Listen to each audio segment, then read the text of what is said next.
All right. Today we've got a few things to discuss as we now know Josh Naylor's details for that long deserved contract of his. We also did recently have a press conference from the Washington Nationals' newly hired uber young manager, Blake Butera. And we're going to talk about that dynamic.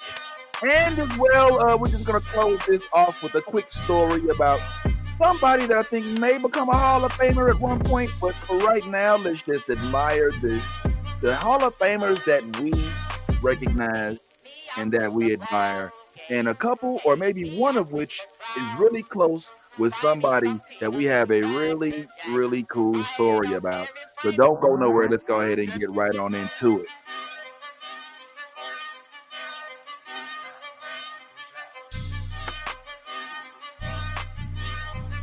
Yeah. So, like I said, Blake Butera had his had his little press conference yesterday, and I mean it was a press conference. But let's before we talk about that, because that was yesterday. Even though I think that's interesting because that's happening in a time where it feels like there's a lot of folks who seem to be having babies. Like Blake Butera, from what I understand, had a child the day before he signed his contract, which is nuts. Like, can you imagine you in the delivery room? You're like, baby, push, push. Hold on. We almost done. All right, hold on. How many million? Nah, hold on. Baby, push, push, push. Come on, man. Hey, but it's good for you, man. I'm happy for you.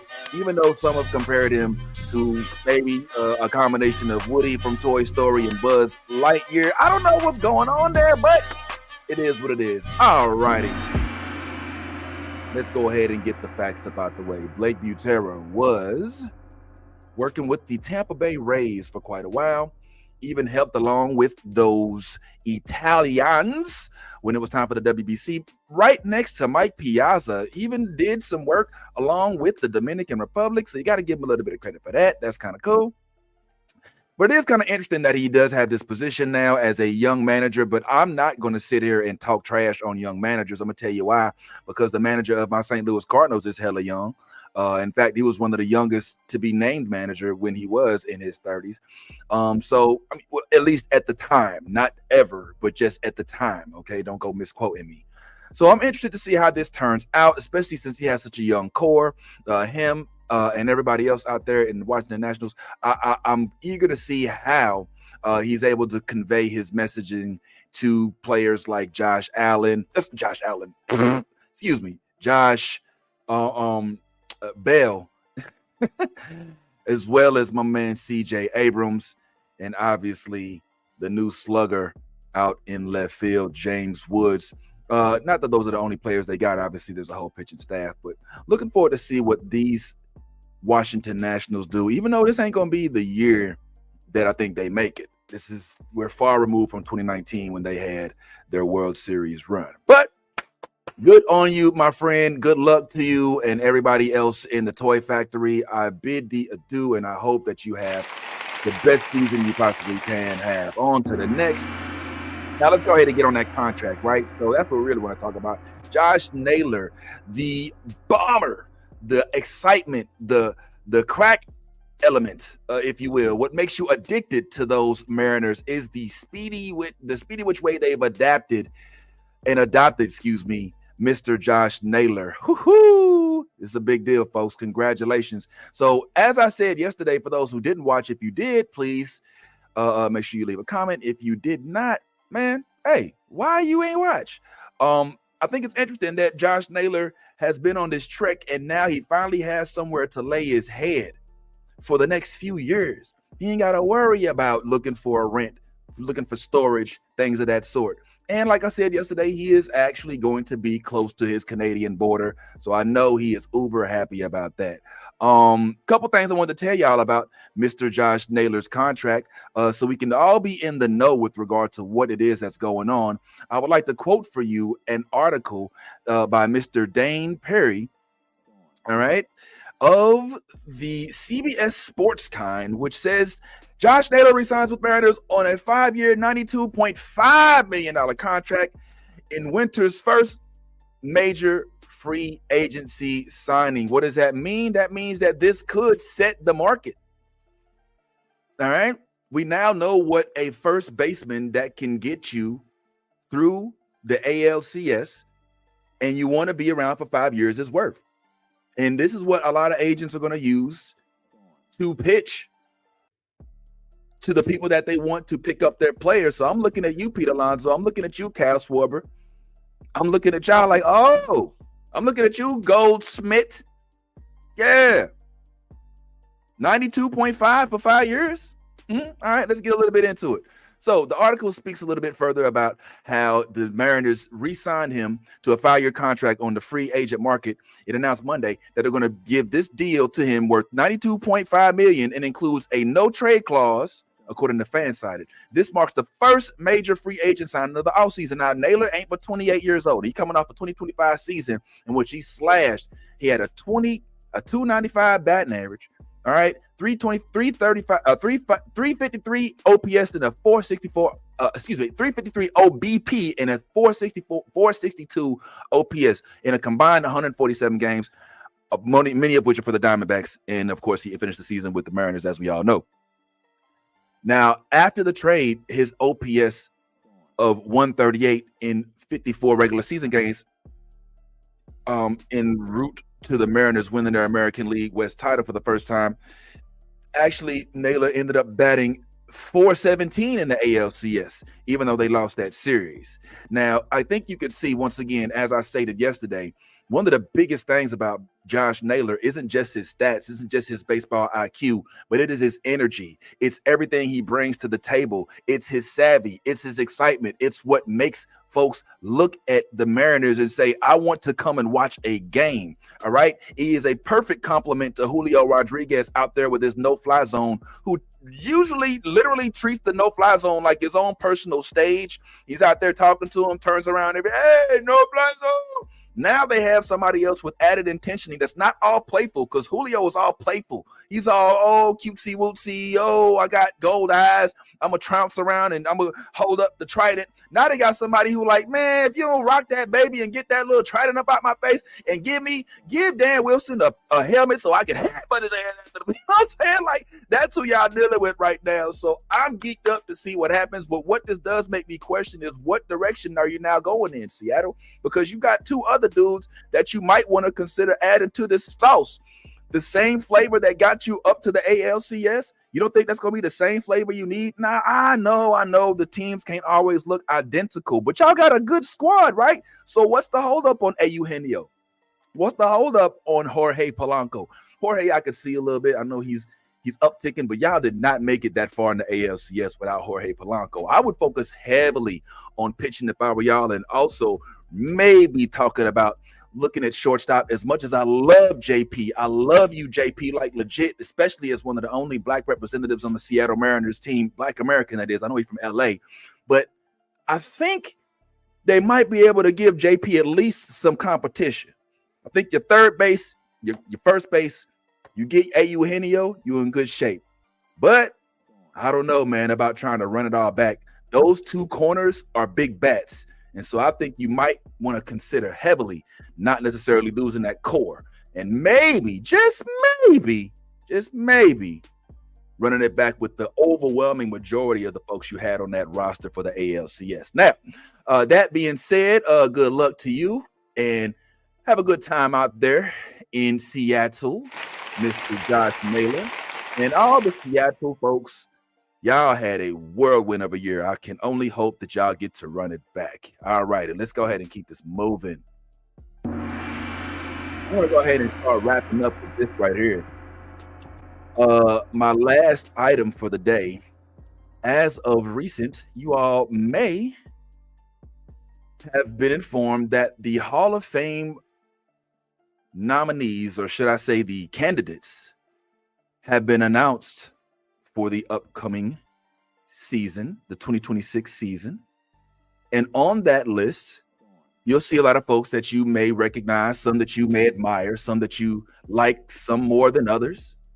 But I actually have a quick story to tell, because this brings me into a moment. Do you know how sometimes you'll just kind of unlock a memory or unlock, and just the portion of your brain that made you forget about something that happened, or maybe you just oh, I remember that smell, or hey, that reminds me of that song.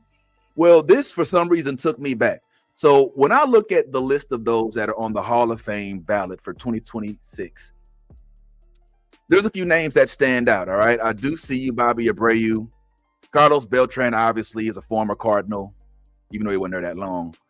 Andrew Jones, man, how can you not talk about Andrew Jones in Atlanta? One of the best center fielders, and he was out there with the Griff and all them.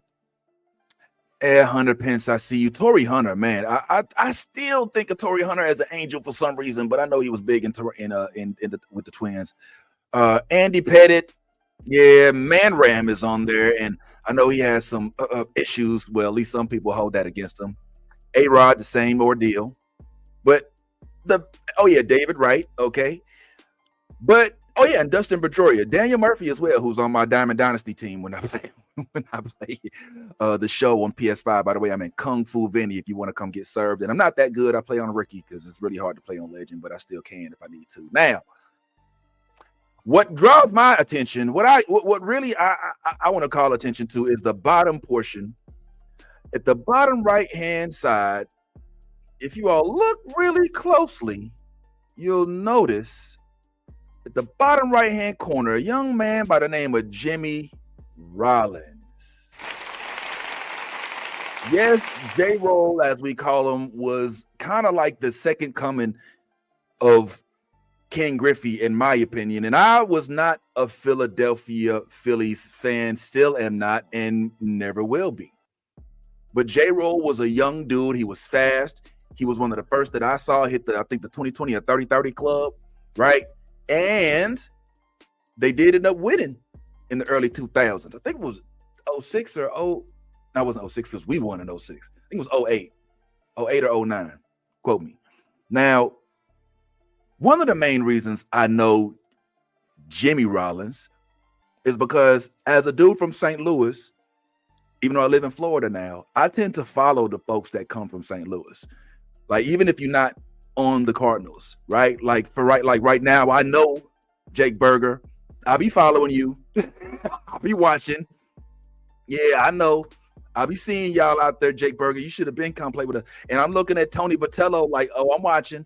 Yeah, you best believe the St. Louis folks, Devin Williams, I'm watching. Yeah, I see. I know what's going on. I'm looking everywhere a St. Louis person is.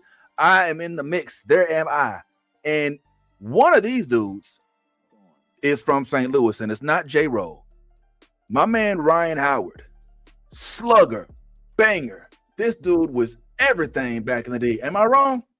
Like, this dude came out and was hitting all kind of home runs all over the place, to the fact that I remember on one of the interviews he was talking about, he did with Up in Smoke, he talked about how Allen Iverson saw him one time and was like, oh, you that big nigga be hitting all them home runs. Yeah, so I remember Mr. Ryan Howard because he from the Lou, y'all. And so it was so cool to see him do what it was that he was doing back in the day, because I was proud, especially since the Cardinals, even though they was real good back then, I still felt like they could have used him. All right. So when I'm sitting here looking at this J-Roll being put on the Hall of Fame, I can't help but wonder, is my man Ryan Howard ever going to get put in the Hall of Fame? As you see him right here doing the baby bird for my Cardinals fans. Does he deserve it? I believe so. What, I know these dudes is hella young, you know what I'm saying? I mean, oftentimes you got to go through the ballot a few times if you're not like a first ballot Hall of Famer like Ichiro or CC Sabathia. So it's probably going to be a little bit, but I just wanted to share my adoration for Ryan Howard real quick and just leave y'all with a real quick story, if you don't mind. So, as you may know, I've been blessed to be able to work in a capacity where I can kind of service in the media sphere.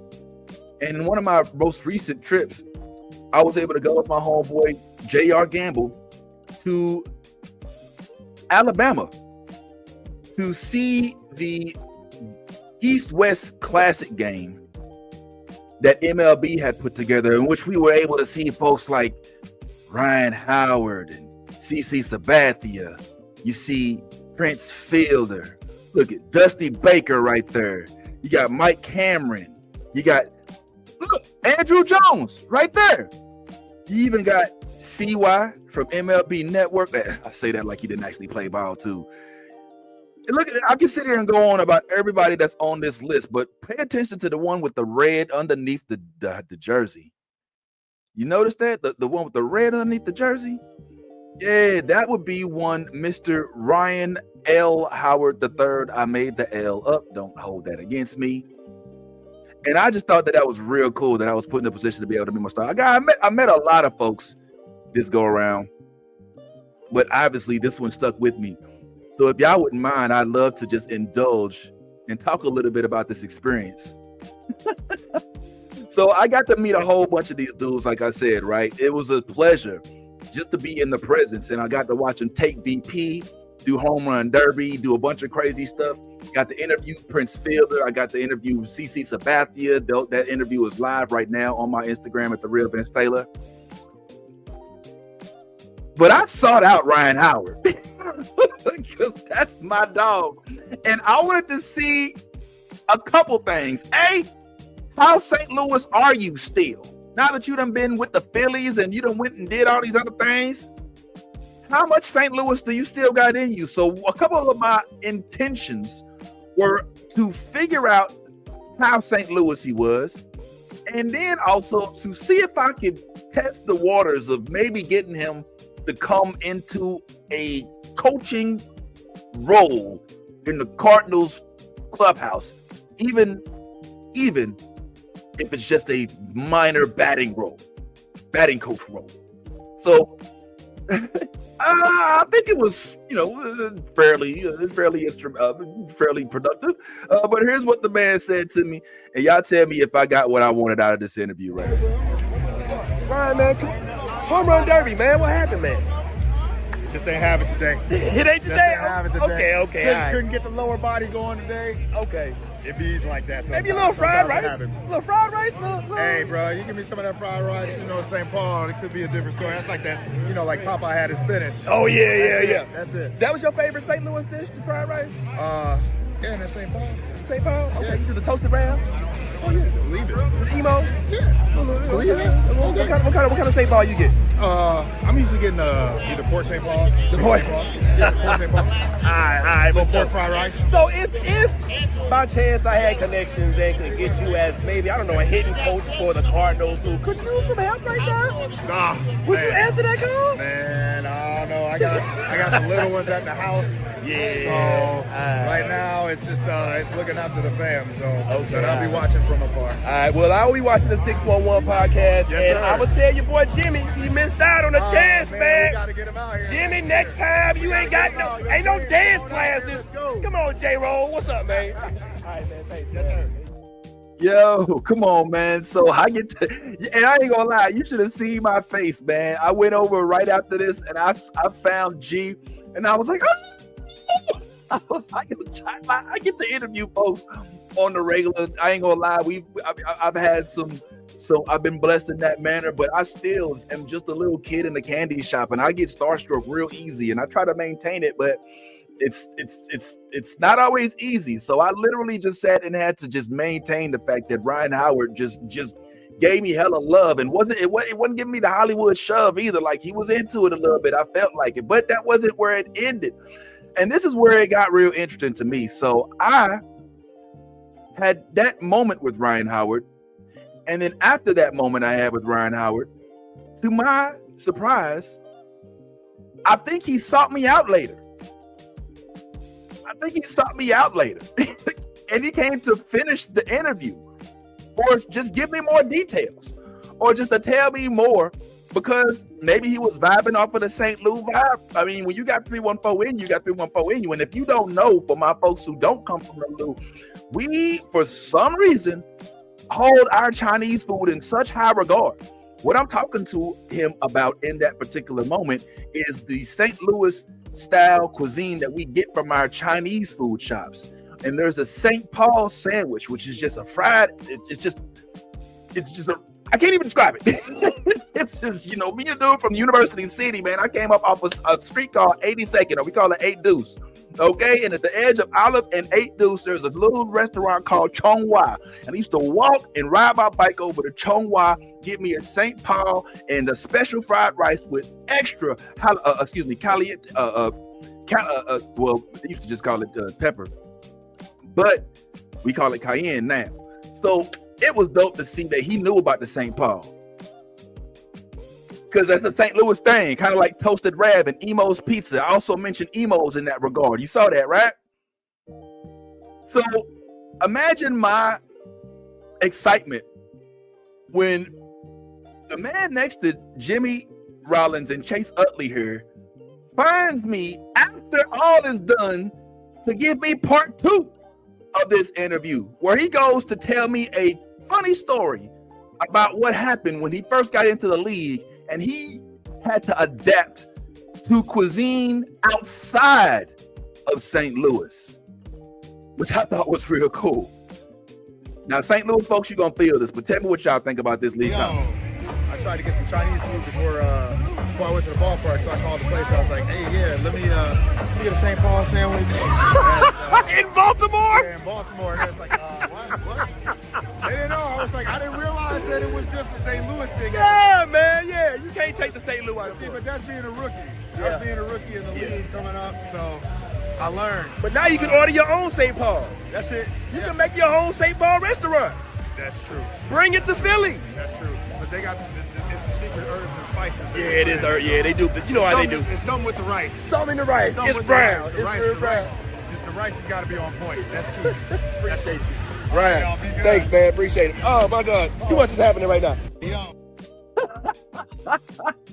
Yeah, man. So my man gave me the full story real quick. I was wondering why I had extra heads in here. Shout out to the New Blurred Order. I accidentally put this on the YouTube. I just noticed that I did.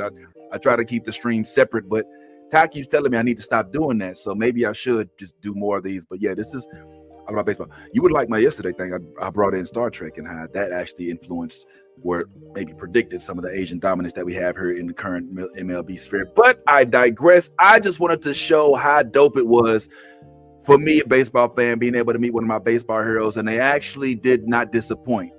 You know, sometimes I meet some folks and I'm like, damn, man, their character is way better than their character. You know what I'm saying?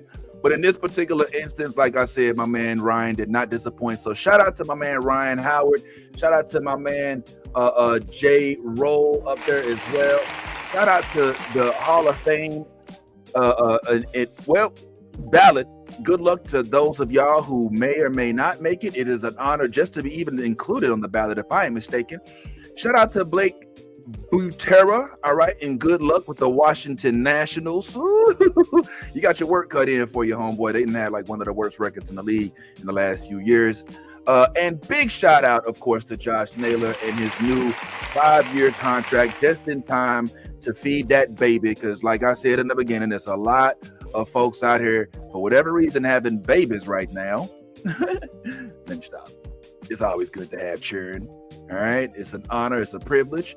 And if you are blessed with the child, then I hope you truly enjoy every last minute of it. As for me, I'm going to do this little thing every little day, every time that I can. Just talk a little ball and just, you know, speak on whatever newsworthy elements may be in the midst, or maybe about some things that may have happened in the past, just so we can kind of keep this thing on the uptick. But I'm the real Vince Taylor. Sincerely appreciate y'all. Till next time we meet at the ball game. Dudes.